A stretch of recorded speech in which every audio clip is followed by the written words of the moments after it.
दिल्ली में बढ़ते प्रदूषण की वजह से यमुना पर पड़ा असर, नदी में नजर आया जहरीला झाग। नदी को साफ करने का काम लगातार जारी। दिल्ली की हवा लगातार हो रही है खराब, तेजी से बढ़ रहा है एक्यूआई स्तर, लोगों को करना पड़ रहा है परेशानियों का सामना।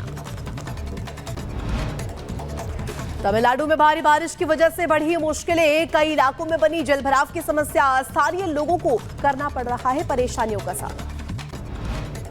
मुंबई में भी अब खराब होगी हवा, बढ़ता जा रहा है एयर क्वालिटी इंडेक्स, कई जगहों पर छाई धुंध। जम्मू कश्मीर के बारामूला में हुए आतंकी हमले के बाद अलर्ट, सेना बढ़ाई गई सुरक्षा, तलाशी अभियान में जुटी सेना। केरला में भारतीय लड़की की दर्दनाक मौत, बेकरी के ओवन के अंदर धधकते मिले शरीर के अंग। मृतक के परिजन 3 साल पहले ब्रिटेन से गए थे कनाडा। हिमाचल में 2 साल से अधिक समय से खाली पड़े पदों को किया जाएगा खत्म, सरकार की तरफ से जारी किया आदेश। मंडी में मस्जिद के अवैध निर्माण पर सुनवाई, आज शिमला के टीसीपी कोर्ट में होगी सुनवाई। भूमि संघर्ष समिति का बयान, कहा मुस्लिम समुदाय के लोग भाईचारे और सौहार्द की मिसाल पेश करना चाहते हैं। यूपी सरकार में मंत्री नंदगोपाल गुप्ता ने झुग्गी में रहने वाले बच्चों को वंदे भारत ट्रेन में कराई यात्रा, बच्चों के खिले चेहरे। उत्तर प्रदेश के बदायूं में मौसम ने ली करवट, कोहरे की वजह से गिरा पारा, धुंध के चलते विजिबिलिटी में भी आई कमी, लोगों को करना पड़ रहा परेशानियों का सामना। एमपी के बड़वानी में दर्दनाक हादसा, तेज रफ्तार की चपेट में आने से 4 लोगों की हुई मौत, मामले की जांच पड़ताल में जुटी पुलिस। उत्तर प्रदेश के रायबरेली में संदिग्ध परिस्थितियों में मिला मजदूर का शव, सूचना के बाद घटनास्थल पर पहुंची पुलिस, शव को कब्जे में लेकर जांच शुरू। लेडी डॉन अनु धनखड़ का इंडो नेपाल बॉर्डर से उसको किया गया गिरफ्तार, देश छोड़ने की फिराक में थी अनु धनखड़, 2 मामलों में वांटेड है lady don, Delhi Burger King हत्याकांड में शामिल थी अनु। उत्तर प्रदेश के हापुड़ में पुलिस और गौ तस्करों के बीच मुठभेड़, गोलीबारी के दौरान 3 तस्कर हुए घायल, घायलों को अस्पताल में कराया गया भर्ती। यूपी के सीतापुर में ऑटो रिक्शा चालक की हत्या, गुस्साए ग्रामीणों ने शव सड़क पर रखकर जाम कर बवाल काटा, परिजनों ने मुआवजे और आरोपियों के घरों पर बुलडोजर से गिराने की मांग की। उत्तर प्रदेश के मोबाइल सोने चांदी के जेवर के साथ सर्राफ व्यापारी लापता, व्यापारी की झाड़ियों में पड़ी मिली बाइक, परिजनों ने लूट और अपहरण का जताया आशंका। यूपी में बदायूं पुलिस को मिली बड़ी कामयाबी, व्यापारी के सकुशल व्यापारी को छुड़ाया गया, पुलिस ने एक आरोपी को गिरफ्तार किया। पुणे में महाराष्ट्र चुनाव से पहले सोने की बड़ी बरामदगी, पुणे में टेम्पो से 138 करोड़ रुपए का सोना बरामद, जांच में जुटा आयकर विभाग। गाजियाबाद पुलिस ने डेटिंग के नाम पर ठगी करने वाले गिरोह का भंडाफोड़ किया, डेटिंग ऐप के जरिए मिलने बुलाती थी लड़कियां, पुलिस ने 8 आरोपियों को गिरफ्तार किया।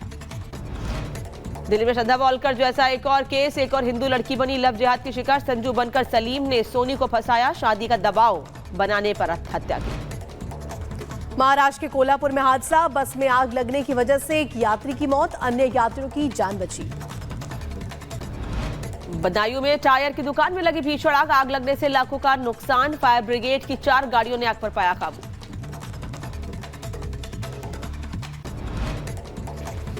यूपी के बुलंदशहर में मिट्टी धंसने से बड़ा हादसा, मिट्टी के नीचे दबकर महिला की दर्दनाक मौत, 3 लोगों को जेसीबी से रेस्क्यू कर बाहर निकाला गया।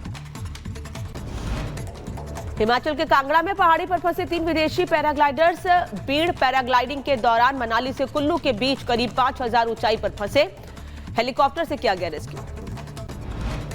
यूपी के हमीरपुर में एक स्कूल में लगी भीषण आग, मची अफरा तफरी, किराए की बिल्डिंग में चल रहा था स्कूल, स्कूल के संचालक ने एक मां बेटे पर आग लगाने का आरोप लगाया।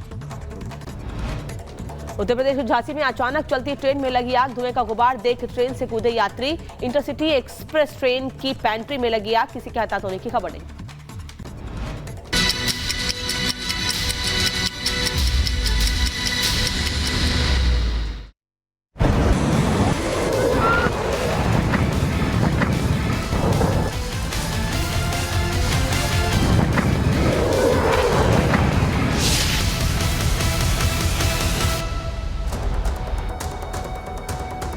तो लगातार इजराइल हमले कर रहा है ईरान पर। इन हमलों के बीच लगातार टेंशन ये कि क्या महायुद्ध का आगाज है ये, क्योंकि 1 साल पहले हमास ने इजराइल पर जो हमला किया था, उसके बाद 1 अक्टूबर को ईरान ने इजराइल पर हमला और 26 अक्टूबर को इजराइल ने ईरान पर पलटवार कर दिया। मेहमान लगातार हमारे साथ जुड़े हैं, colonel Shailendra Singh, major general S P Sinha और मेजर जनरल संजय सोई इस वक्त हमारे साथ जुड़ रहे। तो बिल्कुल, और देखिए लगातार जिस तरीके से मिडिल ईस्ट में संग्राम छिड़ा हुआ है, उससे जुड़ी 6 तस्वीरें आपको दिखा रहे हैं। 6 तस्वीरों के माध्यम से दिखाने की कोशिश।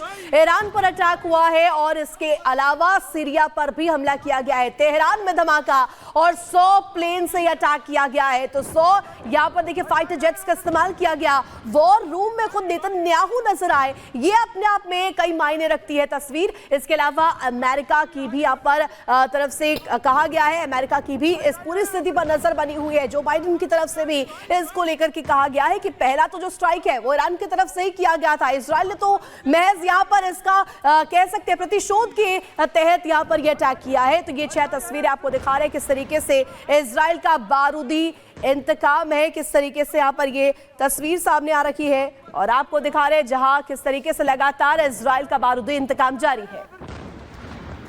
और आखिर इससे मिडिल ईस्ट में महायुद्ध कहां क्यों जा रहा है ये आपको बता दें, क्योंकि इस महीने की शुरुआत में ईरान ने इजराइल पर अटैक किए थे और ये कहा गया था कि 200 मिसाइल दागी गई है। हालांकि कुछ दावे ये भी कह रहे थे कि 180 से 181 मिसाइलें दागी गई थी इजराइल पर ईरान की ओर से। लेकिन ये महीना खत्म होने से पहले ही इजराइल ने भी ईरान पर हमले करके ये बता दिया है कि शांत बैठने वाला नहीं है इजराइल। और ये कहा जा रहा है कि घर में घुसकर 100 से ज्यादा लड़ाकू विमानों से हमले किए गए हैं। तेहरान, दमिश्क, उन अलग अलग जगहों पर जिन्हें पहले चिन्हित किया गया और उसके बाद वहां पर 100 से ज्यादा लड़ाकू विमानों से बम बरसाए गए हैं। इसीलिए यह सवाल उठ रहा है कि घर में घुसकर जो हमले किए गए हैं उन हमलों का ईरान कैसे जवाब देगा, क्योंकि ईरान का यह दावा है कि इजराइल से बदला लेना और इजराइल पर हमले करना हमारा अधिकार है, क्योंकि हम पर यह हमले किए गए हैं और घर में घुसकर यह हमले किए गए। मेहमान लगातार हमारे साथ जुड़े। कर्नल सिंह से पहला सवाल ले लेती हूं।